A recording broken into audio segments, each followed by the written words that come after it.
Modern Eater Network production. Hell yeah. Let's get this party hopping. No more milling around. Get ready to have a mash ton of fun. Here are your hosts, Andrew Moore and Jeff Tyler.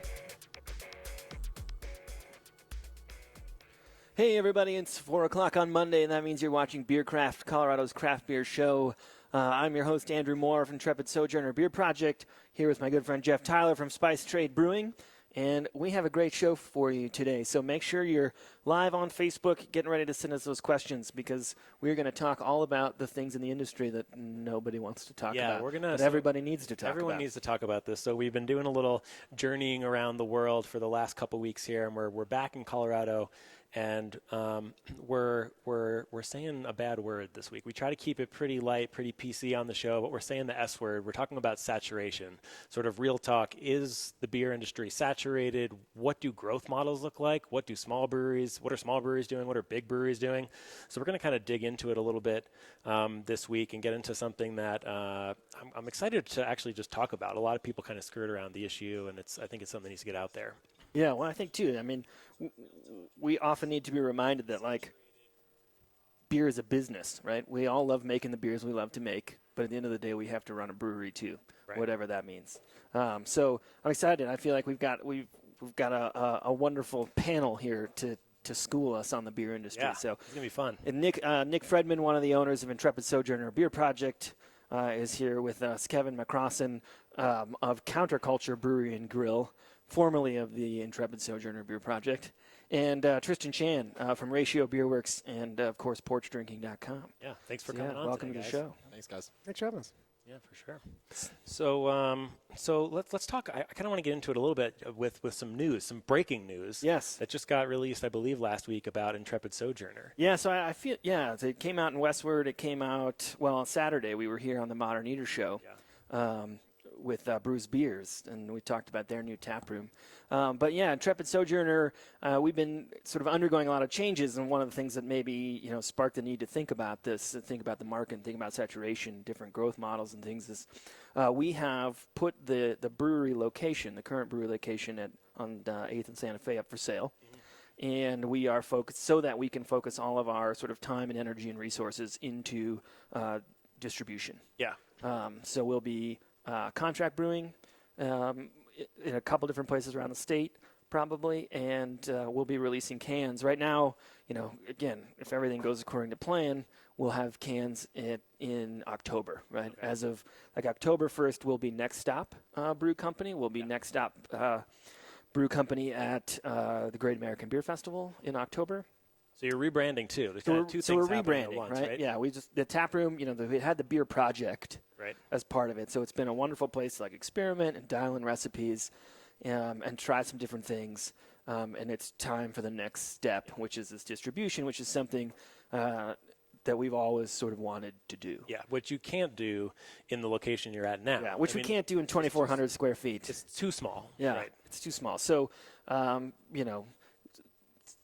you'll see our cans out here pretty soon. I'm really excited. We actually we finalized the new can art, and it looks really awesome, sexy, if I do say so myself. Well, so I'm excited about it, too, because you've been telling me a little bit about the name change, and I think it's a great move as far as a rebranding, right? We went through some rebranding a couple years ago, and it's definitely a struggle to kind of get the word out to the consumer as far as you used to be Yak and Yeti, now you're Spice Trade. You used to be Intrepid, now you're Next Stop. Right. But I think for you guys it's definitely worth it. And I like the whole concept of how it's going to lay out on the can. It's going to be Next Stop Istanbul will be your Turkish coffee stout. I think that's a super clear way to communicate maybe a complex flavor profile to the consumer. And that's the thing we wanted to be able to do, right? It's the same great beer that people have come to expect over the last 2.5 years of us being open. It's the same focus on that sort of travel and different places around the world. We just felt like with Next Stop we could do that more efficiently than with Intrepid Sojourner. It's a brand that focuses on the travel without the need for the dictionary. Right. Can you go a little further? Because I did see that can label, and I want to make sure that's clear. It's really cool. So what are is it 4 different locations that you've chosen to represent the beers? Over the course of the next few months, somewhere between 6 and 12 months, the deadlines have sort of yet to be fleshed out, but we'll be releasing A lot of the flagship beers that you expected, we're starting with our ginger and lemongrass Kolsch in October, and that's Bangkok Kolsch, inspired by the flavors of that region. And then probably given the timing of the subsequent can launches, looking at late fall, early winter, we're looking at Istanbul, which is a Turkish coffee stout with cardamom and orange peel. And then at some point after that, we're looking at Rome, which is our basil IPA. And then we're looking at Amsterdam, which is the chamomile Hefeweizen Belgian wit hybrid.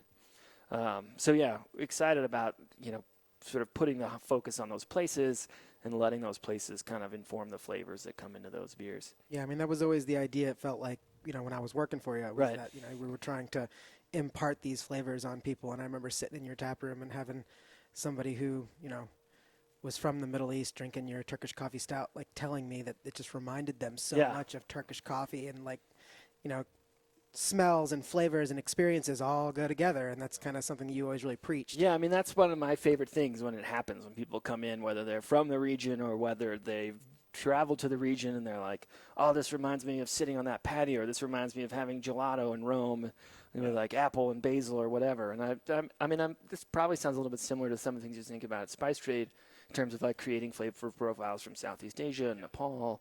Yeah, I mean, we're a very like experiential-based brewery. We want to kind of create this experience, a unique experience for people, right? And it's kind of interesting when you talk about different growth models, right? You can kind of start from a tap room, go to distribution, which is sort of what Intrepid and now Next Stop is doing. Counterculture. We had you guys on the show a little while ago from, I think it was a Craft Brewers Conference, and we were talking about sort of your business model. But for the folks who haven't seen that episode, kind of remind everyone what Counterculture is as a brew pub. Yeah, I mean, I think neighborhood first is probably the first thing that comes to mind. Community, neighborhood. I think that that beer drinking and alcohol consumption in general is becoming much more neighborhood focused. You really kind of want to be someplace close to home due to DUI laws and just general safety. So we picked a neighborhood that we thought was really hot and really kind of needed something like what we're doing. Yeah. And we've got apartment buildings that are kind of right on top of us. Yep. So we've got this sort of market that's just kind of there standing, waiting for us. And then the other side of it is, I come from the full service restaurant side of things for 10, 15 years. And then I moved to Denver and I've been working in the tap rooms without a kitchen for about the last 5 years. And it's part of me missed the food side of the business, but the bigger part of me just recognizes the importance of it. Yeah. And so, when my partner Justin and I decided to do this, the kitchen was the deciding factor for me. It was, not doing this if we're not putting a kitchen in this place. And we really squeezed it in there. It's tight, but how many square feet is it? 1,900 square feet total of the whole place. The kitchen is 1,900? The kitchen's under 250. I'd say under 250. That's small. Yeah, it's a little closet of a kitchen. Yeah, but it'll get the job done. Oh, yeah, absolutely. And we got a great chef. His name is James. So, and he's been on board for quite a while. We thought we were going to be open by now. So I'm feeling you on that, man. We did some hiring on the early side, and we've kind of been just sort of chasing it for the last couple months. But we're really feels like we're finally hitting the finish line here. Sweet. Awesome. But you mentioned that food component. I want to bring that up too, because I think that's a huge part of the community building as well. There's nothing more kind of indicative of that than breaking bread with your neighbors. And so I think that's if that's what you're going for, I'm seeing a lot more of that movement. You see black shirt, and then the upcoming the second Odell location also talked about how, food was essential to them for building this community aspect of the business. Yeah.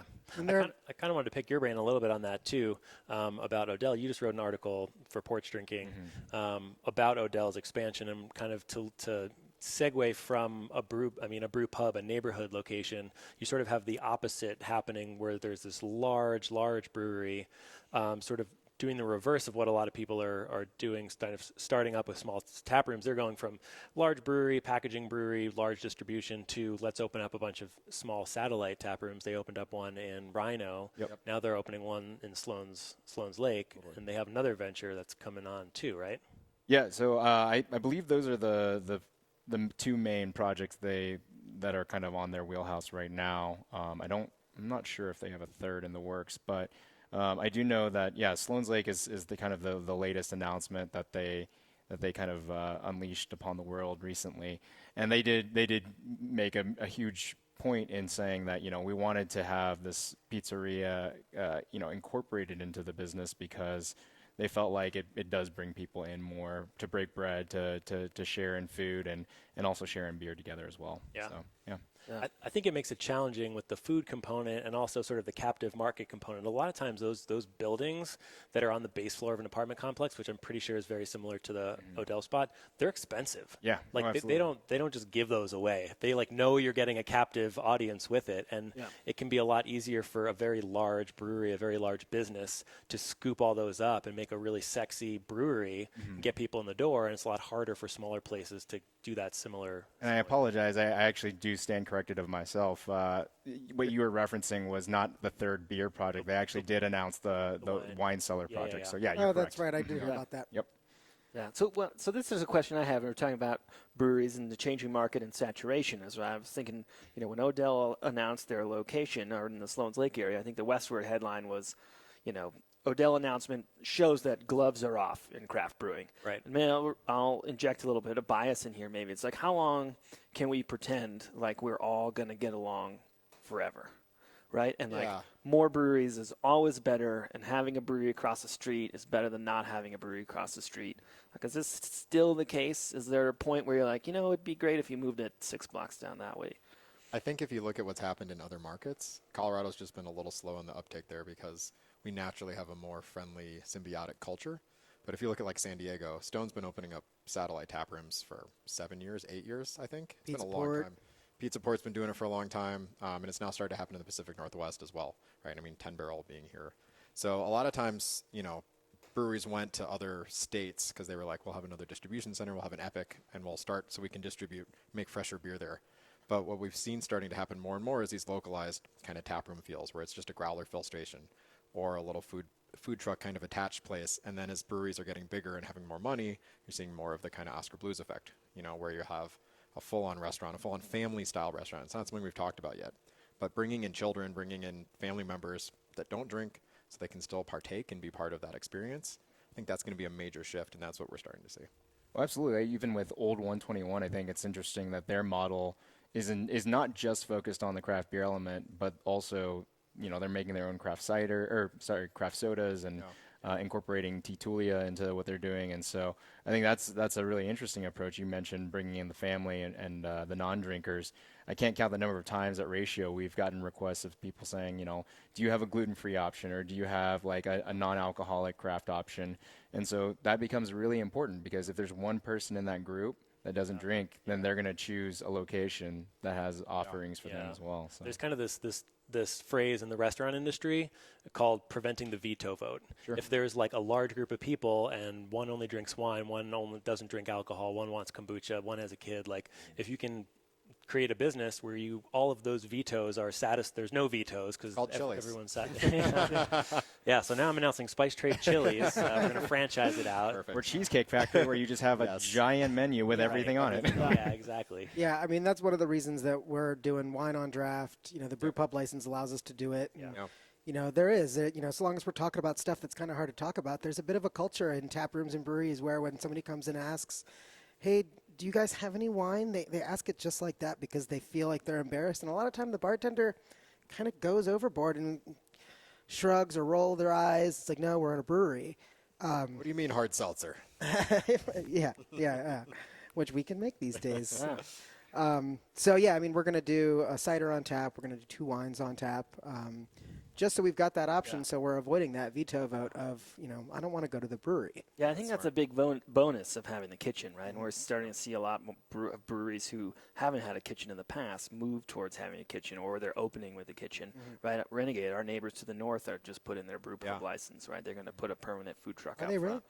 Yeah, so they've got their public hearing in a couple weeks, and I think Platt Park down south. I think they just like opened a restaurant across the street that runs downhill. Put a kitchen and a pizza. Downhill, kitchen put a kitchen in. So, but I feel like 5 years ago, if you said you were opening a brew pub in Colorado, apart from like Mountain Sun, people would be like, "Oh, beer's probably not going to be very good." Yeah. Right. Like I think about it. I mean, even when we opened 2 years ago, right? One of the things we got from our own employees, right, like people you hired, was like, I'm so glad you guys aren't doing food, because then you don't focus on the beer.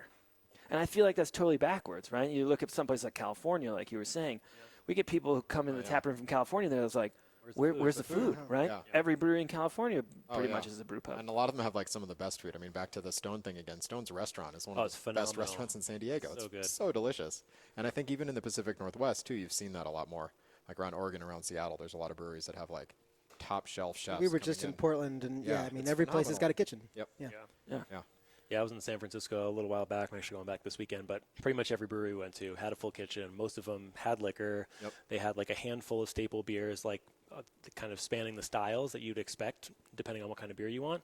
And then it was like a normal bar and restaurant, Yeah. and they're all packed, they're all busy, but it's not, it does, certain ones have a different feel. Some of them feel much more like you're in a bar than you're at a brewery. I agree. So it's like kind of interesting to flirt with this fine line of like, I'm at a brewery, this is a manufacturing environment, versus I'm at a bar, I'm drinking and eating. Yeah. Well, I have a question for you, Kevin. In terms of the barrier of entry, was it harder? And I apologize, I actually don't know kind of the background behind this, but is it a harder barrier of entry to apply for a brew pub license than a brewery license? There were a few extra hoops. Okay.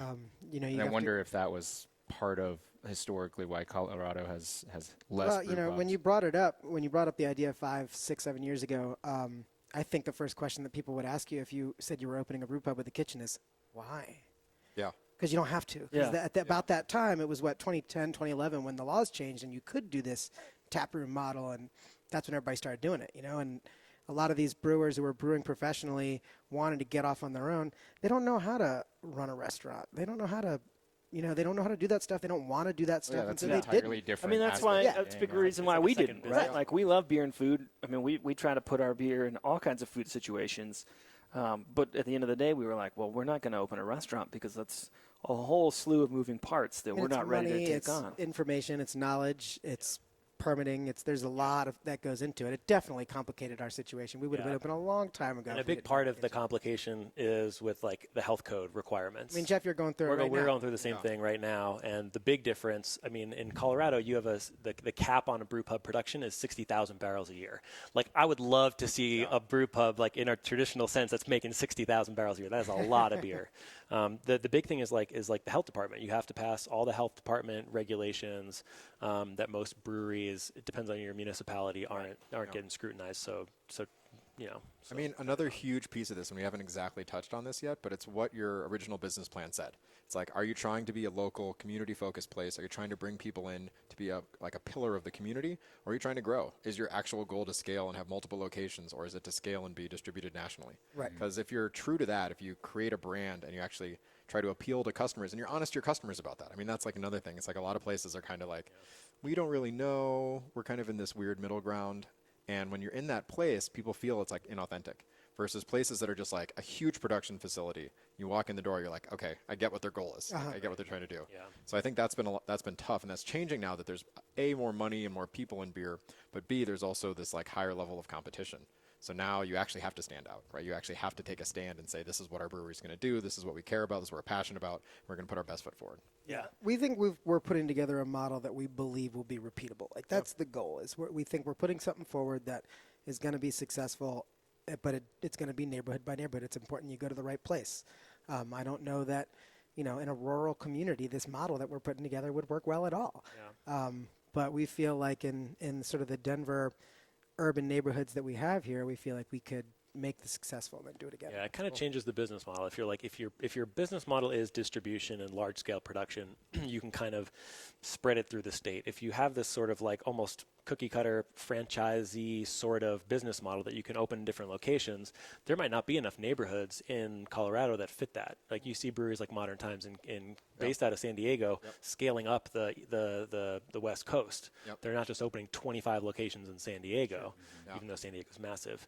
So like I feel like, and we sort of have the same concept where we're like, we want to open up this new tap room, this new flagship sort of tap room experience, and then make that experience scalable to different locations. So it's interesting though, there's a lot of different business models and growth models. And I think each one comes with its own set of baggage as far as who is your competition. That's kind of limiting, right? Like if you're a neighborhood brewery, maybe it's bars and restaurants in the area that are your competition. If you're distributing, it's everyone in the liquor store is your competition. Yeah. Well, I want to bring up one element that I feel like hasn't fully been explored in terms of strategy that I'm kind of surprised by. I think even 5-6 years ago when we first started porch drinking and we're following all of these industry trends, you saw Big Beer, ABI purchasing all of these breweries in different markets across the country. And even then, when breweries like New Belgium and Oscar Blues started opening up second locations or third locations in various markets, it felt like a lot of times they were going after markets that were already, well established and starting to already get a little saturated. Right. What I thought would be interesting would be to see a New Belgium opening up in like a Cincinnati or like Pittsburgh, somewhere that has the interest. I think the Midwest is definitely a thirsty part of the country in terms of beer, but somewhere that doesn't have the big name competition with well-established brands. And so I think we're starting to see that now with ABI's most recent purchase last week. That Platform Beer does have outposts in Cleveland, Columbus, and Cincinnati, and they're about to open one in Pittsburgh. And so I'm going to be interested to see if other bigger name brewery brands will follow that model, because I think there's a whole wealth of opportunity in some of these kind of mid-sized markets that maybe aren't as well established in terms of big beer brands. When you say that, are you referring to like the pilot locations that they're pushing together, or are you talking about like the big production that they did in Asheville? I think either way.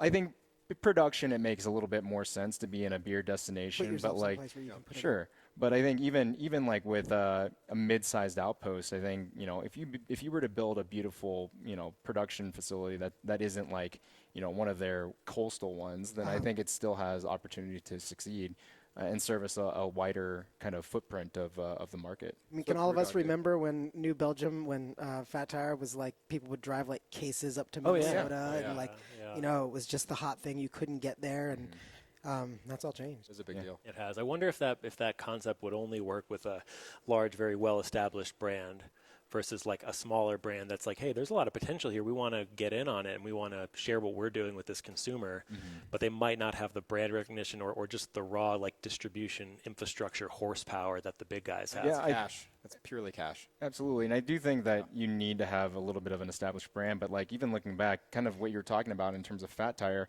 I remember 8 years ago when I visited Chicago, that was the first time I was able to drink a Fat Tire, and I was like, well, first of all, they served it to me warm, so it wasn't the best representation. But I was thinking to myself, like, man, if New Belgium would have opened up in Chicago 8 years ago, like, do you think how much they would have dominated that market back then? All they had to compete with was Goose Island and Revolution, and Half Acre was just getting started. But I lived in Chicago when they launched there, and $9 a bomber, and it was sold out for days. Like people were waiting in lines outside of liquor stores to get Fat Tire at that time. But there are some larger breweries that are moving into the Midwest. I mean, even like Brewdog moved in about 3 years ago to Columbus, and that was kind of a big deal for them. Sure. And you've seen some other places, like after Boulevard got acquired, some other places have kind of like explored that area. Lagunitas is probably one of the best examples of that for sure. But we'll see as that continues, because like I think, again, the biggest challenge, and this is something that breweries don't love to talk about because you kind of can't to some degree, but it's distribution. It's who you can partner with and who you have access to that's not ABI. And that's a really tough thing in those smaller markets. Do you think in some sense too it's like there's a little bit of like overemphasis on like community Colorado culture that holds some of these breweries back? Like I think about Odell a little bit, right? Like their logo is Colorado colors. They talk about being Colorado's craft beer. They're like to go someplace like Columbus or Indianapolis, and like it feels a little bit like an invasion from Colorado, or almost like to a certain point, right? If you're a brewery that wants to distribute in 48 states and 17 countries, right? Like how beneficial is it for you to be like all in Colorado? That's a good question. I mean, Coors did it. Yeah. But beyond that, I don't know. Coors does, yeah. But they also have the advantage of like basically exporting that for the last 60 years, right? Like starting in the 1950s with like all their television ads, which we were just watching at the History of Colorado Museum. It's like they've been exporting that culture for 50 or 60 years. I think when you get to that point, I think Odell is kind of a little bit smart in wanting to invest in their home market, even with Ratio.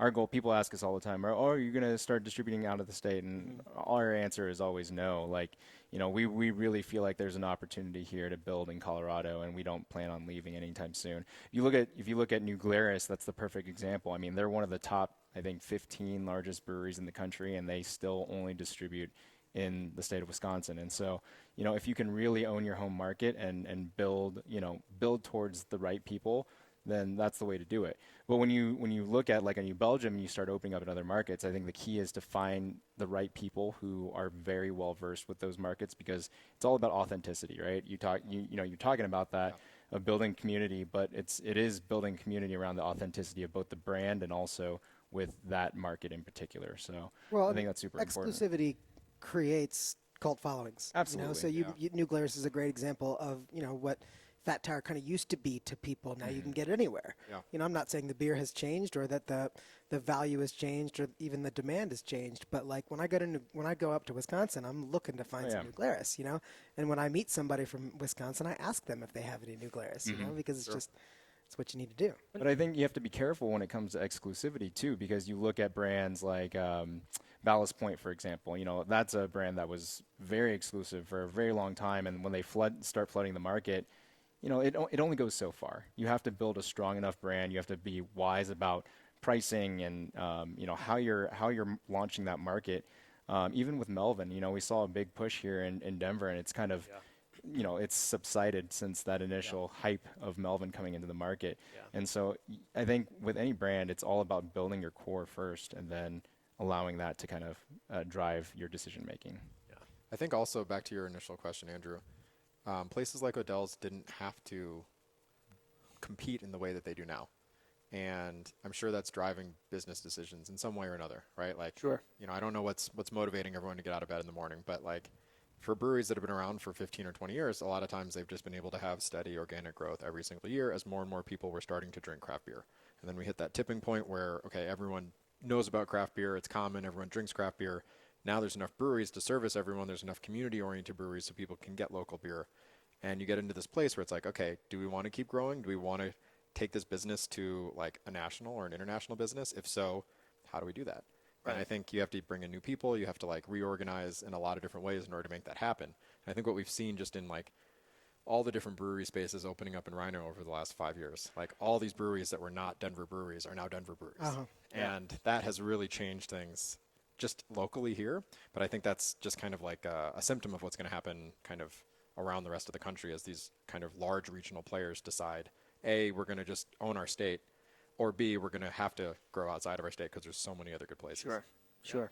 I just want to remind everybody, if you're following along on Facebook, you're watching Beercraft Live Studio Kitchen, Colorado. We're here with Nick Fredman, Intrepid Sojourner Beer Project, Kevin McCrossin, Counterculture Brewery and Grille, Tristan Chan, PorchDrinking.com, and Ratio Beerworks. And I feel like we've got a lot of questions here. I feel like we could have several shows on the questions that we have. And so I kind of want to move the discussion forward, and I want to talk about trends. This word, it's almost becoming like an anathema word, right? Where I'm sure we're all part of the same Facebook groups online, but whether you're craft beer professional or Colorado Let's Talk Craft Beer or something, like this word comes up all the time, right? And people want to know, like, how do you feel about following trends? Should we be following trends? Should we be chasing trends? Right? So is it, part of my question is like, is that even the right word? Like, are we really talking about what we need to be talking about? Right? Yeah. I mean, we talk about this a lot. We talk about trends. I think in general, people talk about trends. I think people like to hate. However they're going to go about hating, they're going to find some way to hate. But trends are something that people love to hate on. I think the biggest trend of the last couple of years has been like the hazy IPA, kind of leading into the milkshake IPA. And some people love them, some people hate them, and it's kind of a polarizing style. And so I think the thing that we wanted to talk about is like what is a trend and what is innovation? Is it okay to follow trends, or is it better to pave your own path? Like, what are your thoughts on sort of trends versus originality in the beer world? I mean, I feel like I've been asked this question a couple times recently. I mean, and usually as a new brewery, people are asking me, "What are you going to do? What's going to be, your wheelhouse?" And as generic as it may sound, traditional styles is kind of what we're going to do. It's what we're into. It's what we like to drink, good, clean beer. But at the same time, I'm not going to be afraid to dip my toe into trends. We'll have a hazy IPA at some point in time. It's not going to be forefront. It's not going to be our first 10 probably, but we'll do one because people like them. And, and maybe we'll do another after that because we liked it. We're going to make one that we like better than the ones that we've had in the past. I'm trying to stay away from negative words here, but that's going to be sort of what we focus on. We don't have a ton of space, so we're not going to do a bunch of barrel aged stuff, but we might be able to throw a little bit of beer into a barrel, sour it up, bread it up, It's a tricky line because people I think forget that breweries are businesses, and in order to keep doing what you're doing, you do have to make money. However you go about doing that, and so to kind of dig in a trench and say I'm only going to make the beer that I like, which is not what I'm saying you're saying at all. But some people like to kind of dig in this trench, I'm only making this, and it's well, if people aren't going to buy that, you probably are going to have to make something else too. So I find as somebody who runs a brewery, it's very challenging to sort of navigate that sometimes. You're trying to be innovative, you're trying to do stuff you're very excited about and things that you think other people will like, but you're also trying to make sure that you keep the doors open and you have a successful business. So I think it's something that I think the general consumer doesn't always think about when they're talking about trends. But it's definitely challenging for breweries that specialize in something that's a little bit odd or a little bit not quite what people are used to. I guess my feel it's sometimes about trends, it just feels a little bit hypocritical, right? You say, if somebody puts glitter in a beer, right? And people are like, I don't want this is a stupid trend. We shouldn't be putting glitter in beer. They're just trying to get me to come out into the tap room. I'm like, of course they are, right? There's 190 breweries in the Denver area. We want you to come to Intrepid Sojourner Beer Project. Right, next stop, and it's they say it in a way that's like a nasty word, right? They're marketing to me. And they're it's a business, like you said. I think that there's multiple levels to this, and I think the trends get talked about purely from the style perspective, but we also have to look at the brand perspective. So there was a real trend to be a Colorado brewery for a long time. And it was to be as Colorado as you could, right? You had to have mountains in your logo. You had to have 14ers everywhere. Exactly, right? Someone had to be skiing 24/7. Yeah. And I think there's these different levels to it. And if you have a strong brand from the visual perspective and your values and what you want your customer to understand from your values, it's a little bit different. I don't think you have to do as many different style trends in order to meet that customer. However, styles can also be a part of what you do, trendily. So again, I hate that word too, but I think what you can say is let's say me as a brewer, I really love this food right now and I love this beer right now. 3 years from now, am I going to love the exact same beer? Is your guys' favorite beer style the same thing it was 3 years ago? Same thing it was 3 years ago? People evolve, people change. It evolves, it changes. Yeah. So I think you have to be really careful. If you're going to say we are an IPA brewery, we only make IPAs, that is our thing, I hope you really love IPAs in 10 years, right? If that's your choice, cool. Sure. There's some German breweries that do incredibly good German beer. And if that's your thing, own it, right? Do it, cool. But to your point, if your thing is not one of those specific niches, if it's we want to create an environment that feels this way or appeals to people this way, then I don't think the style is what's a part of your core ethos. It shouldn't matter what beers you make. It doesn't. Being trendy is irrelevant in that sense because you're much more about the style and the people that you're appealing to than you are the flavor profile that all of your beers have today. Yeah.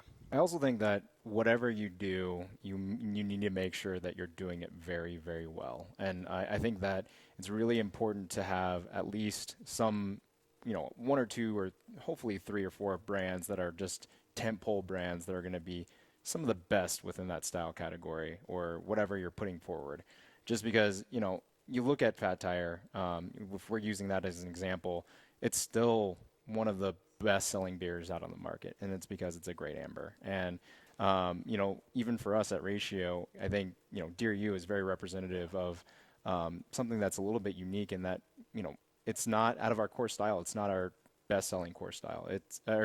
Dear You is our best-selling core style instead of an IPA, which is different than most tap rooms across the country. Yeah. And so we really try to put the best foot forward with Dear You and make that super representative as a core beer before we start pushing out chasing after all the trends and really pushing those super hard.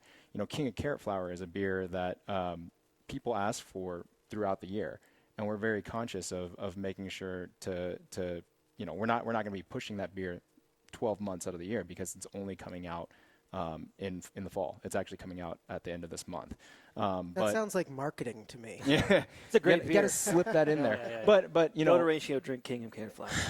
And Dear You. It's honestly one of my favorite beers you guys make, and it is Thank a you. beautifully brewed, just delicious beer. And I think it's really smart as a brand because I agree with you. You have to have a high quality product in order to even get a seat at the table, right? Like that's very, very important. Sure. And having that high quality, it can drive people to trust you, right? If you put out an amazing Citra dry hop saison and then you put something a little odd out, they'll be like, oh, well, that beer is amazing. They probably like, I'll try this. Sure. It helps your barrier of entry with that brewery. And also, I also am wary of breweries that really rush to try to chase after the trends because unless you're doing that trend really well, then I'm not going to be interested in the rest of what you're offering in terms of trendy beers. Yeah. What are your guys' thoughts on Voodoo?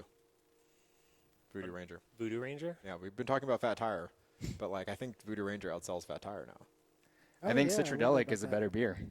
And I'm really bummed that they watered down that brand by introducing Citradelic Lime because I think that they had so much opportunity to build off of just continuing to go on Citradelic as like the tentpole brand. But I think there were some internal changes within their marketing team that they were very disorganized for a couple years. And so I wish they would have stuck by their guns and kind of, doubled down on remaining constant with Citradelic as a brand. But prior to Voodoo, there was just regular Ranger, wasn't there? Yeah. Yeah, but Ranger IPA. it wasn't pushed the same way. No. Even when Ranger came out, it was kind of like, ooh, New Belgium's doing an IPA now. That's This is right. That's how I off-brand. remember it. Yeah. But I will say, where they are very thoughtful in pushing Voodoo Ranger, and this was part of a CBC talk that we put on that New Belgium was part of. They're really targeting this younger audience, and I think their entire brand strategy of utilizing Twitch as like a medium to have their brewers play video games with younger kind of college age students and talk about the beer while they're playing video games. It's something that I didn't even know existed. Like I even being 10, 12 years removed from college, like that's not even within my realm of understanding. But clearly they have a very clear vision for it, and they're following it through and doing it well, like we talked about. Yeah. So It's interesting. Yeah. They're kind of chasing trends, but I think what we're all getting at, maybe there's an underlying piece of this. If you're going to chase a trend, like effing do it well. Yeah. Well, do it- and you Right? gotta Like don't half-ass it. The other commit side to of it. trend that we haven't talked about is just we've been, it's like stylistically trend is what we've been focusing on, but what are people trending to drink these days from an alcohol perspective? Look, Right. go 10 years ago and it was like everybody's drinking an 8+% beer. Right. Now I'm looking for a 4.5 to a 5.5. yeah, Absolutely. The low True. calorie, low Yeah. alcohol trend is Yeah. in that if you kind of zoom out of the craft beer section that we're talking about and look at the whole market, it's a different place and it's changing from what it used to be, for sure. Well, that's also why hard seltzers. I mean, Yeah. you're looking for something Session crisp, beers. easy I mean, drinking. everybody Right. wants something that they can have a couple of. Yeah. That's how I describe it when I'm behind the bar. What do you like? Well, I generally drink something that's, flavor forward but low alcohol because I can have 3 of them and still feel comfortable. Right. Yeah. Tristan, I want to ask you a question, sort of as our local member of the beer media. I have a question for you. Hey, you all are beer media now too. Well, I guess, oh my God. All right, that's Beer Craft. Sorry, my head has been exploded. We won't be back. But I want to ask you a question because we're talking about trends, and I think a lot of times, sometimes breweries who are chasing trends and probably executing trends well get a lot of attention in the media, and there's sort of this self-serving cycle of, oh, this brewery's doing hazy stuff, let's talk about them because that's what people want to hear about, so we're going to talk about them, and then it sort of creates this narrative of that's the only thing that's important in the beer world. Totally. How do you deal with that when you're trying to tell people just generally what's good, and nothing against you personally, but in general, the beer media, do you feel like everybody who's writing about beer is really qualified to be making the statements that they are objectively? Well, the question is, am I even qualified to be making the statements that I make? Well, yeah. I mean, it's interesting that you bring up a really good point because I think we fall into some of that trap sometimes. I've sat down and talked to brewers who, don't follow the trends, and they bring up the beef of like, hey, like, you realize we're making really good beer too. And I really try to respect that, and saying like, I do realize that, and I think that we do try to cover your all's products in as balanced of a way as possible. But, there's also the responsibility of following what people are interested in. And I think that we try to drive some of the balanced narrative, because we really do want to focus on telling great stories with porch drinking. The bigger thing, what I tell all of our writers is, focus on the story first. The beer, people can find nerdy things about beer wherever they want. And I think that's kind of, in kind of alluding to counterculture. I think counterculture is all about not following these trends and doing something different. And so when I started porch drinking, I wanted us to do something that's a little bit different than what was being done out there by, Rate Beer, Beer Advocate, Draft Magazine at the time, rest in peace now. But, we really do try to tell stories first and foremost.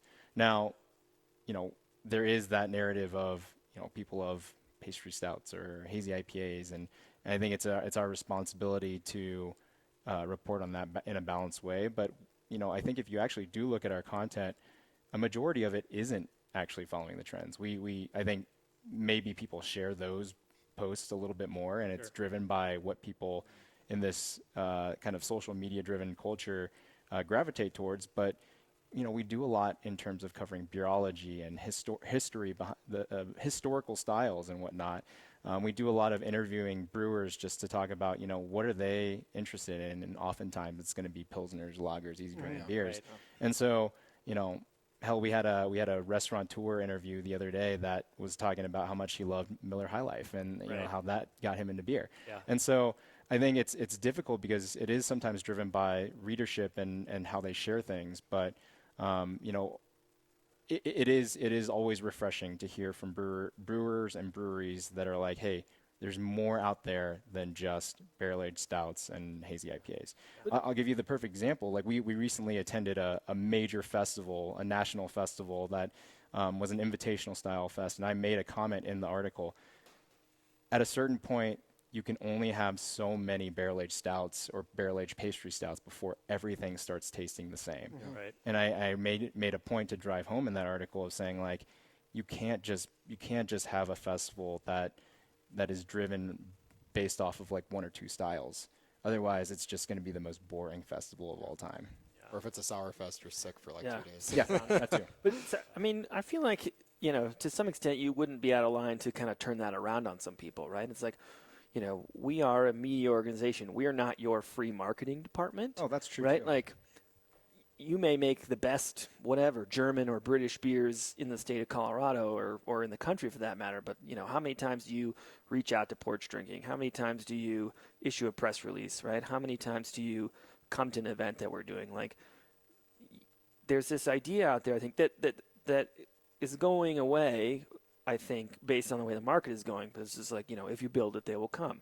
Mm-hmm. If we make the best Dunkelweizen in the country, people will come. And like, that's not necessarily true anymore. It has to be marketed. And in order to do that, you as the brewery have to engage with places like porchdrinking.com, have to engage with other, beer media outlets. It's not just, we're not going to, it's not necessarily your job to like make sure we did one article on every brewery this year. Oh yeah. I mean, that's a great point too. It'd be impossible to have, we don't have the resources available to track all 600 some breweries in the state of Colorado and go through each week and just be like, all right, let's see, what did this brewery in Paonia, release this week? Or let me personally reach out to their Facebook page and check and see what events are happening. I think you really do have to make some sort of an effort to at least make it aware. We don't ever ask for free product. We don't ever, that's not our MO. Like if, we're gracious to accept samples to consider for review, but that's, we don't necessarily need you to go to that step. We just need you to at least send us an email and be like, hey, we've got this release coming up. Yeah. Love if you have the opportunity to come check out. it out. Come check it out. Yeah, for sure. And that's the same with marketing. I mean, like, make an effort to brand your brewery. Make an effort to create hire a graphic designer to create a label that's indicative of your brand. That stuff matters to the consumer and to the publications. Yeah, if it didn't matter, we wouldn't be rebranding. Exactly. Hey, you guys, Jay Parker here. You may Hey, Jay. recognize me from sitting in the chair. Robert McNeely wants to ask you guys, what do you all think of Bristol Brewing's new birthday boxes? Great variations on old local favorites. Anybody want to touch that? I'm not familiar with it. Who's anyone? I've heard of it. I think it's a cool idea. What is it? I'm also in the dark. My understanding, I have not tried them. My understanding is that they're doing their take on traditional beers done for a presentation, like a gift. So Okay. it's like a gift 6-pack, but in a box, basically, or maybe it's a 4-pack. Dogfish did some stuff like that at one Yeah. point in time. They're pretty creative with their getting stuff out there and like packaging things together for specific occasions and things like that. Yeah. So they have looks like this first release, the first of the 4 highly anticipated birthday box releases. You'll find the 9-time GABF award winner, plus a bunch of other stuff. So sort of specialty mixed pack releases. Yeah. It looks like. I mean, The way to get you to revisit. Sounds like classic marketing. brands. It's marketing. it does sound like marketing. Yeah. We haven't talked about- everything's marketing. We haven't talked about this at all, too, but consumers want something shiny and new. Well, so the right? the This rotation nation thing is a whole nother, Yeah. and I wanted to mention it when you talked Yeah. about Citradelic Lime. It's like that's probably the conversation they had. It's like, well, we've had this brand for 3 years. Everybody wants something new. What's new? What's fresh? Let's put lime in it, and we'll try that out. Yeah. As a brewer, it's insanely challenging to meet that demand and, frankly, do it really well.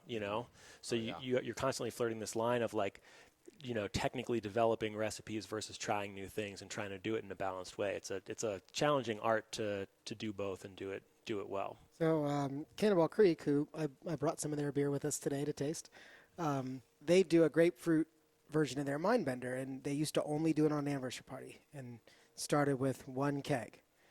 And then it moved to 2 or 3 kegs for the anniversary party. And the taproom manager just told me the other day that they did a 7-barrel batch. And it's just, to that point, it's just kind of growing this sort of exclusive concept that they did that people loved, but they really tried not to do it too much. It was sort of a special occasion thing. And they've kind of grown that in. And, the taproom manager told me that, that they sold a 7-barrel batch in 7 to 9 days by the glass. That's pretty good. You can just kind of build hype slowly for something like that. But meanwhile, you have to manage that. You know what I mean? You can't just, now we're just going to do that all the time. Well, that loses some of its value. Oktoberfest beers, are a classic example of that. Pumpkin beers are a classic example. Also, yeah. 3 weeks, Oh, and man. if you don't sell it all in 3 weeks, you're in trouble. Pour it out. Well, I think the other thing, we talked about a little bit before, is allowing, that's nice to be able to pull that lever. I think the founder, one of the co-founders of Chris Heron of Creature Comforts, was talking about Tropicalia and how, when they first released that beer, everybody was just flocking to and asking for Tropicalia. But at a certain point, you have to balance that, because then it starts taking away from your other brands, and you don't want it to dominate your entire lineup. Yeah. And if everything is based off of Tropicalia, once trends shift and people want something else, then everything that you put into building that brand is just gone. Yeah. So It's tough. Yeah, it's tricky. It's tricky business running a business. Well, but I think that's what you were saying. There's been some breweries' answers, especially breweries with large distribution footprints who have invested a lot of money into getting us their flagship beers, right? Instead of releasing a new beer every Friday, right? It's been a sort of push to return to the flagships. Let's remember some of the beers that got us to this point, right? We have flagship February now. And so I think Bristol Brewing's repackaging, right? That sort of plays into that. Here's something shiny and new. Remember how great this beer is, because it's a great beer. people. But it's not. It's the same beer. Yeah. That you've had for 9+ years. Yeah. I'd also wonder, and I don't have this data, but I'd also wonder what percentage of craft beer drinkers drink something brand new every time they go to drink. What percentage drink something brand new from a brewery they already really like every time they go drink, and what percentage drink pretty much their 1 or 2 staples. Because I look at my dad. My dad got into craft beer, let's say 6 or 7 years ago. So I'd been drinking it for a long time. he slowly got into it. You know, he was like a Sam Adams guy before that, and Sierra Nevada. And Those are both craft which are great. beers. Yeah, but I mean, like, that was like it. You know, he wasn't like, I'm going to try something new every time I go out to the bar. He's like, I'm going to try a new glass of wine when I go out. I'm not going to try a different beer. But there's been some, you know, he lives in the Midwest. He lives in Indiana. And there's been some cool new breweries opening up in that area. And now every time I'm home, there's a different six-pack in the fridge. Yep. But it's from the same breweries. It's still from Bell's, right? Or it's still like from somewhere local, like Dunegrass. And it's interesting to see that. And I wonder how those like Venn diagrams look, because if it's shifting more and more towards that like core center of like, I want something new every single time I go to drink, everyone's in trouble. Yeah. Right? Like, because, you know, for a while it was like bombers. You know, you just had to go get a new bomber every single time. Now you can get a new six-pack of cans literally every time you step into the liquor store. And never have the same beer twice. Never. So one of the things that's coming up on Facebook, and I know that we've talked about in the past, but Jeff Gebbett is on there on Facebook, and he's saying, you know, if you go outside of the state of Colorado, a lot of these beers like Fat Tire, right, where I run into people now who are like, oh, I don't drink Fat Tire anymore. New Belgium sold out. And you're like, sold out to who? And what they mean is they got so big, right, that to that particular person it lost, I think, some of that authenticity you were talking about earlier. But you're saying, you know, a lot of these Colorado brands like Dale's Pale Ale or Fat Tire, these kinds of things that are doing really well outside of Colorado, right? And I think so often our opinion on the market is informed by what's happening in Colorado. Yeah. And it's not even close in a lot of instances to what's happening in the other 49 states. Yeah. So I don't know, you know, maybe that's, you know, Odell is coming back and opening 2 more locations in Colorado. It's an effort to take these brands that are doing really well elsewhere and bring them back to Colorado and say, you know, here they are, they're still great beers. Yeah. Yeah, it's tough. And I think the other thing we didn't even talk about is like price, right? Like price drives a ton of consumer decision on how they make purchases. I can't tell you how many times I've been at a liquor store doing a hand sale or a tasting, trying to let people know about Spice Trade, what kind of beer we have. And you just see people browse. They see the Breckenridge section. They're like, oh, $8.99 6-pack. Oh, cool. And then they go to some other craft beers. They're like, $11.99 6, and they just kind of walk back towards the other. And it's just like, to a certain point, like if you're not there, if you don't have a little like drone flying over you, just speaking information into every customer's ear, explaining, oh, watch out for that for this reason. It's like they're going to look at the price. They're going to see, oh, in this price tier, I have all these options. Why would I not kind of start here? Yeah. And it makes that's another sort of hurdle of the small distributing brewery. It speaks to economy of scale. You know, I make a lot of beer, and so therefore, you know, it's a little bit cheaper by the ounce for me to make it, you know, and therefore I can charge a little bit less. And then the whole grocery store thing. I mean, I feel like it's like 2003 again when I go in the grocery stores and I'm seeing $8.99 a 6-pack. Yeah. It's weird. It's different. The grocery store thing has thrown a major wrench in the game for packaging, distributing, packaging breweries. We had I mean, we're definitely challenged by it as a self-distributing breweries. I mean, you know, they had all these meetings with the Brewers Guild and all the breweries ahead of time. Like, yeah, we'll take self-distributing breweries. We're not going to judge. And like, they didn't take any self-distributing breweries, not one of them. Only if you're tied up with one of the major distributors do you even get a seat at the table to talk. Even if you do, you're selling yourself basically at cost anyway to them, which makes it almost impossible to make any money.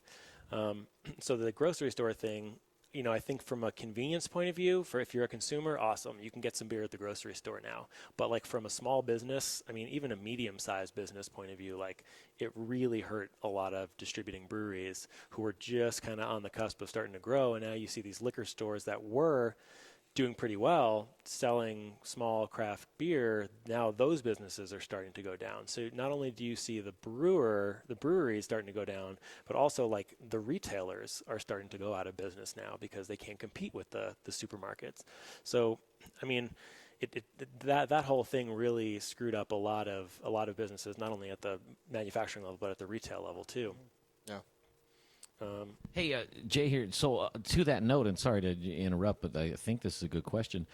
To that note is, what do you do with that information as a small brewer? Like, what can you do to go, okay, this is what's happening. What can I do to either survive or try to fight my way in or find a different avenue of getting your product to people? Distribute outside of Colorado. Well, that's not Open a that's, second tap room. Yeah, so multiple tap rooms, like distribute outside of state. Those are not bad options. You know, if you can scale your manufacturing, then you can sign up with a distributor, and then you can try to get in. That's a long road where you're losing chunks and chunks and chunks of your margin along the whole way to just even try to be in that store. It's challenging for a distributing brewery. I think that's why a lot of places are focusing on multiple tap rooms now versus trying to make more money with distribution. But it's a changing landscape. I'm sure you've seen a ton of changes since porch drinking was started, you know, over the last 7 years. I'm sure you've had a kind of your thumb on the pulse of the industry for a while, you know. Well, I mean, I think kind of turning it back around to Nick and Andrew, I'd love to hear a little bit about kind of how that distribution model kind of drives your all's future plans and, you know, your kind of revamped business plan altogether. You know, I think here in Colorado, one of the first that I came across that was kind of distribution only was Good River, and then also 14er. Really interesting to hear 14er's story of how, you know, one of them was working at Molly's Liquors essentially, and that's how they kind of started distributing their beer, was just selling at Molly's, and from there they were able to build and actually do the reverse model where they then opened a tap room. And so I guess for my question for you guys is that, I guess, how have you all revised your business plan, and also do you all ever hope to kind of flip that switch and then eventually open up a tap room once again? Yeah. This is what happens when we have media guys on the show. Asking us questions. Yeah, apologize. Good questions, too. No, it's a great question. The last time you come on the show. No, it's a great question. I mean, we have had to update our business plan several times. I think, you know, on a general level, any successful business is going to go through and reevaluate their business plan every so often. I don't think we've changed it that much, though. We haven't changed it that much. I mean, again, large-scale distribution was always our goal, you know, sort of our number one goal above and beyond the tap room. And this is sort of our opportunity to try to check that box. And I think, you know, the end goal, and I don't know how far down the road this is, but the end goal is definitely, you know, to come back around and have a space that not only where we're back sort of in control of our manufacturing, but also where people can come and enjoy a great experience at a really cool tap room. Yeah. But it's something, I think, for us that has to fit the brand that we're building around sort of international travel. And it's got to, you know, it has to be sort of at the right place at the right time. You know, I think hopefully we'll get there after some distributing. Yeah, I think we will too. And I'll add on a couple things there. So one is that because travel has been the essential piece of the brand, we haven't had a space that's actually spoken to that yet. So that is something that we've been talking about for the last 2 years. Even before we opened the doors on this place, we talked about it. DIA hadn't quite gone through the level of renovations that they've gone through now to be more open to something like that back then. But now they are. And there's a lot of other airports that are now starting to put breweries in themselves as well. There's also Vino Volo that's kind of done the wine side of that. Yeah. So that's something that's very appealing to us as far as like a specific location thing. But the best business advice that I ever heard, and it's always painful because every time you do it, you think you're doing the wrong thing, but it's to do the exact opposite of what everyone else is trying to do. And so if we're in a place right now where everyone is opening their second, third, and fourth tap room, from my perspective as like a business owner, I should not be trying to open and reinvest and put more money into a tap room. I should do the exact opposite of that. So that's kind of like, I don't know, it was tough conversations, right? It's obviously always tough conversations because when you put so much time and energy into a location and you care about it, that's great. But we weren't able to scale from a taproom perspective. We couldn't add more seating or add any more space to it. We also couldn't scale from a beer production perspective there. We were completely maxed out. I mean, it's like, you know, like shoulder only space. Yeah, like you guys just, how big is that fermenter you guys put in there? 30 barrels. It's a 30 barrel fermenter that was like custom made to like fit behind the garage, like support beams. I don't even know how you guys got it in the building. Very but carefully. It's pretty impressive. I watched. It was pretty cool. crawling over grain bags in order to like get access to things. So it's just like, you know, it's just been a lot of discussion around that kind of thing. And while, again, a lot of places were like, cool, we're like doing well, so we want to go into a second or a third location. We're just like, actually we want to focus on production because that means we have to hire a whole bunch more people. That means we have to hire a mid-level manager that's going to manage multiple locations. And often that's when brands start to kind of like lose their way a little bit. Totally. So yeah, it was just like a risk assessment. And I think one of the things that's going to be cool to see over time is like every brewery in the state at some point or another in the next 10 years is going to have to radically change themselves. Sure. Every single one. Because like the industry is going to change radically. I think just like the growth of hard seltzer, I think took everyone by storm. And just watching that happen so quickly, I think has put fear in a lot of breweries' eyes. And you can see how many breweries are now trying to make a seltzer, trying to make a thing. Same kind of thing happened to cider, but not the same way. So I think as the new trends come up over time, if they are not craft beer, I think a lot of the breweries are going to have to say, okay, well, like, who are we? What do we stand for? What do we want to be? And are we able to like find a path that's still consistent with our brand over time? Or do we have to kind of like change course in order to stay in business? And I don't know the answer to that. We'll see. And if you're kind of doing that taproom business model, you almost like, you might have to convert sort of into more of a restaurant than you would like to be if you want to continue to do what you're doing. Well, Jeff, like what you and I are going through right now, I mean, like, you know, I'll kind of take that point on our side. It's, you know, if breaking the mold is kind of a way that people like to describe that. And, you know, over the last 5-10 years, it's just been tap rooms. Yeah. It's just been tap rooms. That's what people do. And I like the tap room atmosphere. I like the tap room environment. Why can't you put a kitchen and still make it a tap room? Yeah. You know, and I think you can. Yeah. And that's what we're doing. You know, and I often refer to it as bringing that food truck into the building, making a small menu of some damn good food that, you know, you can get down on while you drink some beer. You know, you come in, you sit down, you get a beer, you may or may not plan on getting food, but, you know, after that first beer and you want another. The option's there. Yeah, the option's there. You don't have to go outside. You don't have to pay separately. It's on the same tab. Like, just trying to kind of combine these concepts without making it a brew pub. And, you know, the other point that you made earlier was the separation in a brew pub of the brewery and the restaurant, and how a lot of times it doesn't feel like you're in a brewery. Like, we are absolutely trying to break that mold, you know. My beer tenders are going to know exactly what beers are in those tanks because we'll be serving directly from our serving tanks.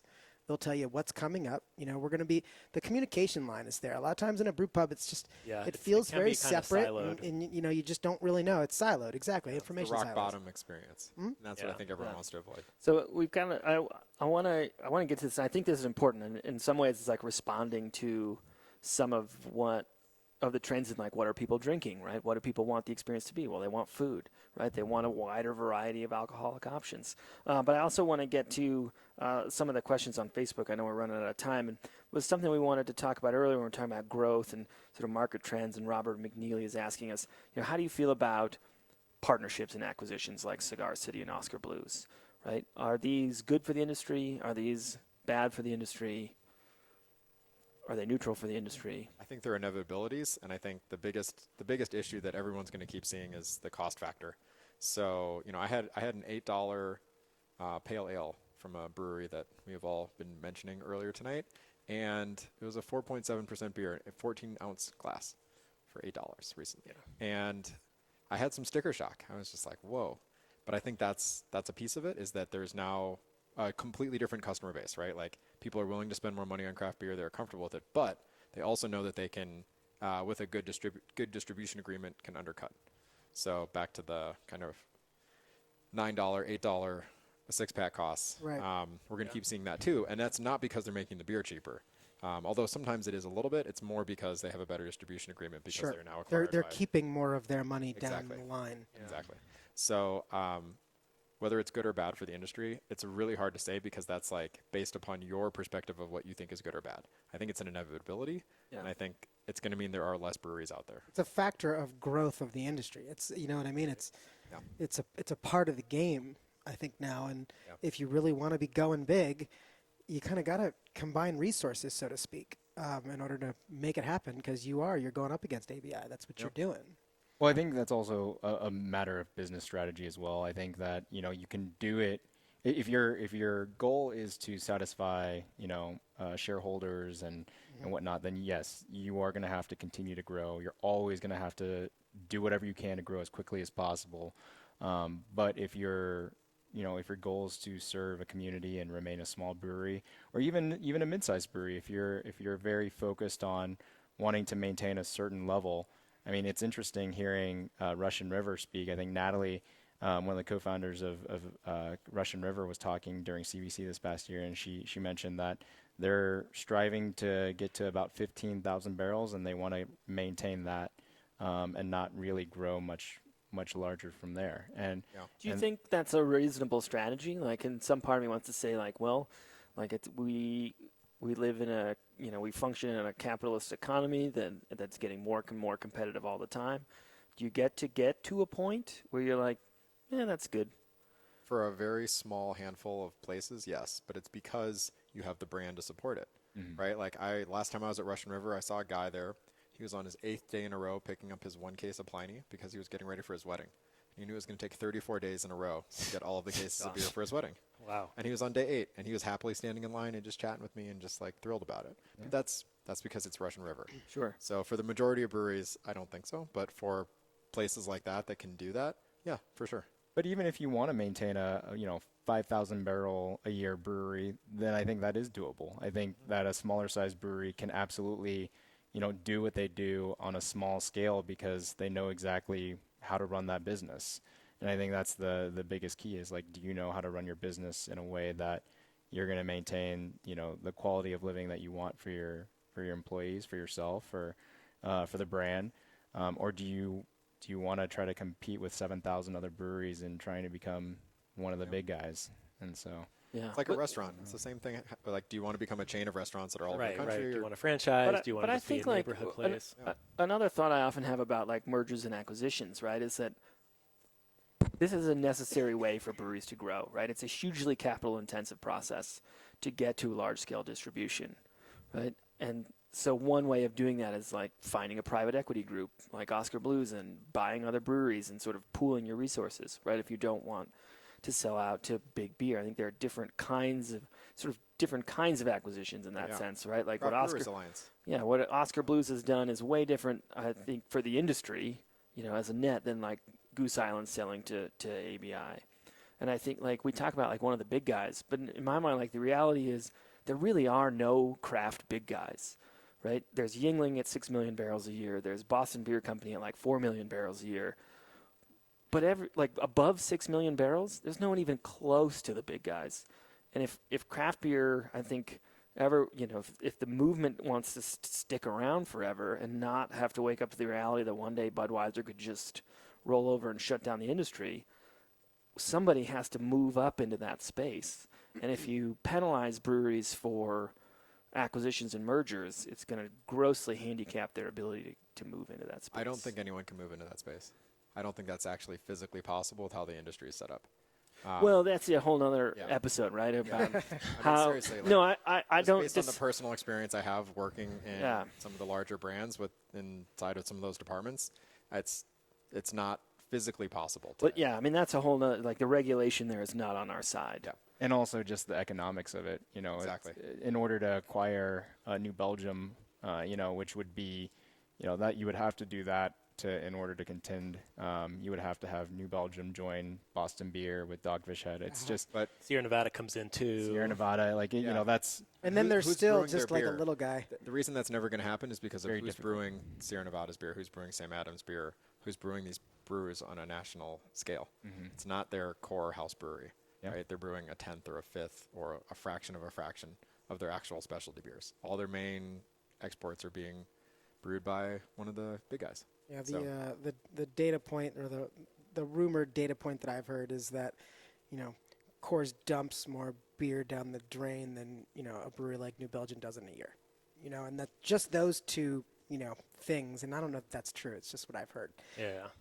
But I do think it would be interesting to see more breweries if you were able to gather a substantial number of breweries and follow a similar model to like a Funkworks with 21st Amendment. Right. That's where I think it would start to be interesting, because then you're never going to be able to compete with the ABI, but from a distribution and from a pricing standpoint and from a resources standpoint, it starts to get a little bit more interesting. And you don't have to do that by completely selling your business. Yeah. You can form these coalition partnerships. Yeah, and so I'd like to see separate that more products. Often. I think they need to be viewed. I think the problem is that beer is lumped into one lump category, and it should not be. So, like, if you look at the way that other alcohols are regulated, it gets very different based on the alcohol volume, the content, the yeast, whatever that's involved. And like, I think lager and ale should be separate. I think they should be completely viewed differently in the market. I think they should have different laws around them.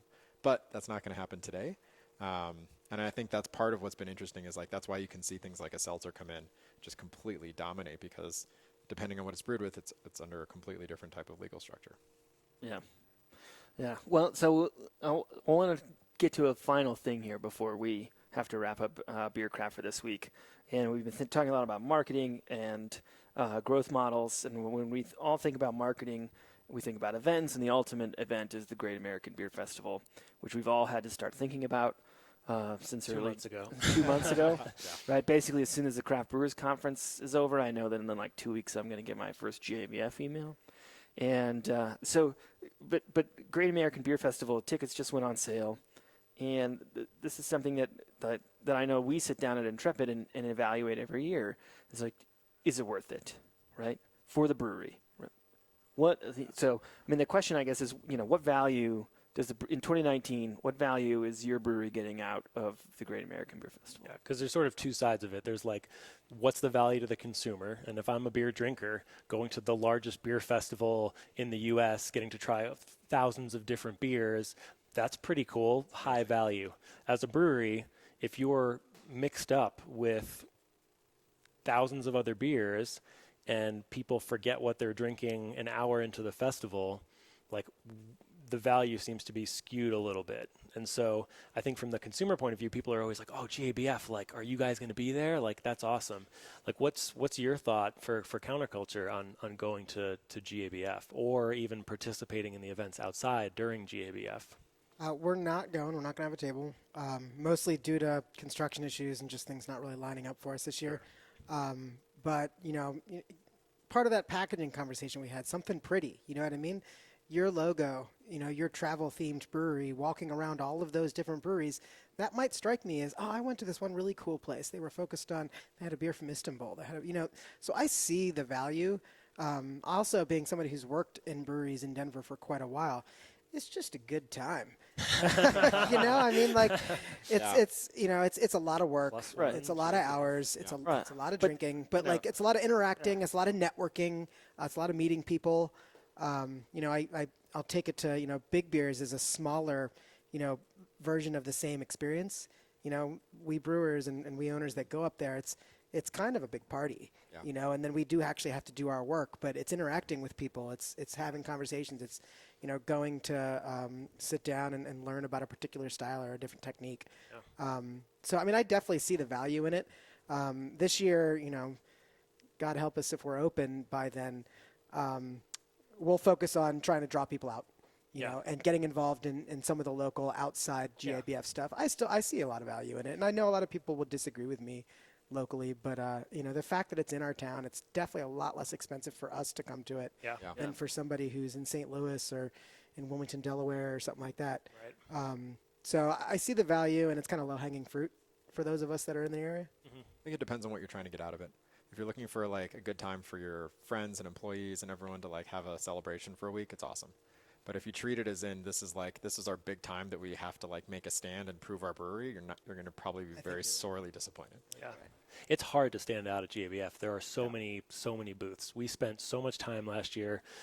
We built this crazy booth with all these flowers from the Denver Botanic Gardens. Like, we ended up like getting written up in Fortune magazine, and like we won best booth. But like it was a ton of work to stand out at GABF with so much other stuff going on. And I agree. Objectively, it's a fun time. I think, the other question is, does it make sense to have it in Denver every year? Would it be great to see the beer culture? Because a lot of it is the beer culture, right? It's like what breweries are going to be there, but then it's also like what else is going on in the city? There's a ton of events. There's beer dinners. There's tap takeovers. There's all sorts of stuff. Would it be cool to go to a different city and experience that city's culture in addition to the event itself? So the question there, do you mean for the consumers or for like us in the industry? Well, both sides, I guess. We kind of have that with like Craft Brewers Conference already for the industry. For the industry, yeah. Yeah, and so I think from the consumer's perspective then, I think from a consumer's perspective, there are so many festivals nowadays that you can get a little of that already. You have Extreme Beer Fest in Boston. You have San Diego Craft Beer Week in San Diego. You have Great Taste of the Midwest that just happened up in Wisconsin. So there are essentially versions of the Great American Beer Festival that happen regionally already. They're just not called the same thing. I do think that it is a great resource and a great asset to the city. And from a purely personal perspective, I hope that they never move it because as much as it kills me to prepare 4 months in advance for this, it's always worth it. And I think that the people, we have so much negativity in the world these days, and I think that people who talk about GABF and say that, it's not worth it to go to the actual festival, it's part of that groupthink of just like this hipster mentality of like, oh, it was cool 10 years ago or whatever. But I still maintain, I went to the festival last year kind of wanting to feed into that mentality, leaving thinking that was one of the best GABFs I've attended in the past 10 years that I've been attending the festival. And I think I maintain that. I think the quality of beer is so much higher nowadays. I think that people, breweries are putting so much more into it that if you were to compare GABF this year versus 5, 6, 7 years ago, I think the beer is so much better now. Mm-hmm. What do you think? So the one thing that bothered me actually about last year was they changed up the organization of how all the regions. Yeah. It used to be like the Northeast Midwest is over here, the Midwest is over here, and I was like, this is great. Like I can just be like, I want to drink beer from this region and go there. And last year it was all alphabetical, and I was like having obviously alphabet, and I can figure that out. Well, in the beginning of the fest, I can figure that out. But like that was one thing that I was like, I really hope they change it back to regions. So it is going back to regions. It is going back to regions. Great. Yeah. I will say I might have been the one exception to that. I really enjoyed, and I think that for people, and I did hear a couple people who said this, if you know what brewery you're looking for, then last year's format was a really great format. Yeah. The other thing, the one exception of that being the Meet the Brewers section, which completely threw everybody off. So if you're looking for Intrepid Sojourner in the I section, but they were in Meet the Brewer, then you're screwed.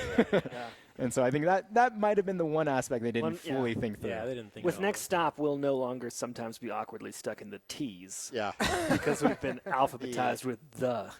Yeah. But I think also one of the other industry pieces of feedback I hear about the Great American Beer Festival, and Nick, I'm going to put some words in your mouth, and as I know we've talked about this before, is that there's kind of a disconnect between the way that breweries look at GABF awards and the way that consumers look at GABF awards. And there's a little bit of a disconnect in the marketing there. Maybe I'll just let you say it better than I will. Yeah, so this has been an issue I've had for a long, long time, which is that if you are a certified beer judge and you go through training, you are judging the quality of a beer based on its adherence to a style. Mm-hmm. You are not talking about the adherence to your flavor palette and your mind and your state in that moment. Consumers, when they go to drink a beer, they want a beer that tastes delicious, and that's what they care about. So when you see a GABF gold medal, your mind immediately goes, wow, these professional beer judges thought this was delicious. This must have been 99 points on Rate Beer. It must be the best tasting beer. It might not. It might be completely different than anything you like because it's a completely different style than what you like, but that's irrelevant. And so we're in this kind of weird place where, yes, there are often audience choices, and there's been the Alpha King Award, which was really cool. There's different ways that people are still trying to get outside of this, but there's just a huge misconception between what a GABF medal actually means from a brewery perspective and from a consumer perspective. And when you talk to a distributor, first thing they're going to say is, what are your medal beers? Because in their mind, that's what the consumer is going to want to drink and want to buy, because that means in their minds that it's a delicious beer. But they are completely separate things. Right. If your medal beer is an Irish red, right? That's Metal beers, though, do have the quality of representing that how to make a technically accurate beer very well. Very true. Which does carry some weight. If you walk into a brewery, maybe you don't see what the medals are for, but if you see a bunch of medals on the wall, you're like, okay, these guys probably aren't going to make a crap beer. Yeah. So there's that aspect of it too. But generally speaking, most consumers will look at those medals and specifically drink those beers.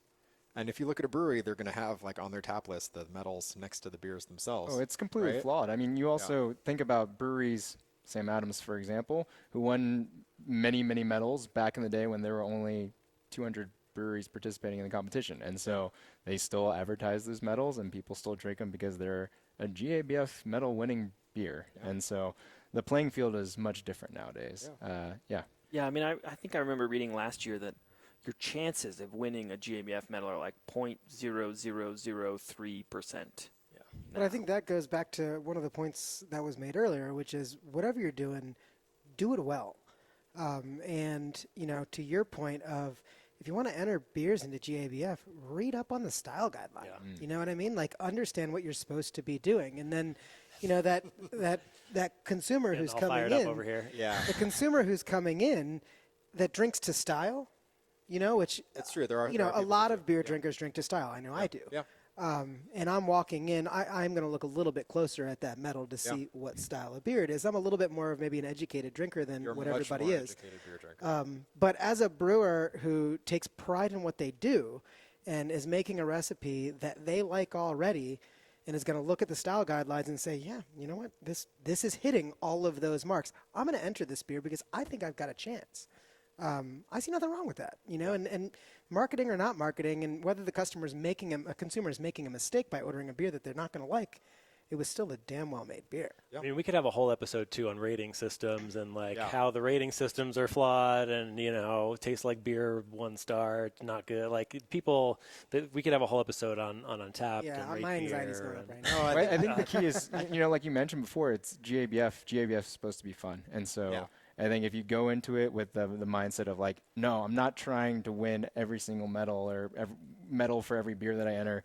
I'm entering it for fun, and hopefully it's to style, and that'd be a great, you know, redemptive moment to say that my skills as a brewer are true. But ultimately, you know, it is very subjective. You know, that's partially why we on Porch Drinking we have a fantasy brewery draft. Because we think it's just supposed to be fun. Like, if you sit through the award ceremonies stressing about winning something, then that defeats the entire purpose of it. Instead, we're checking our lineup of breweries to see if we got 5 points for a gold medal. And so I think that's the way we should be moving back towards things, you know? Yeah. I think that the piece of it that's always been interesting to me is that because of how much cachet it all has, like Unibrew is one of my favorite breweries ever. It has been for a really long time. None of their beers fit any styles, right? They make delicious beer to make delicious beer. And I really respect that, and I want the industry to go more in that direction and less in the style direction.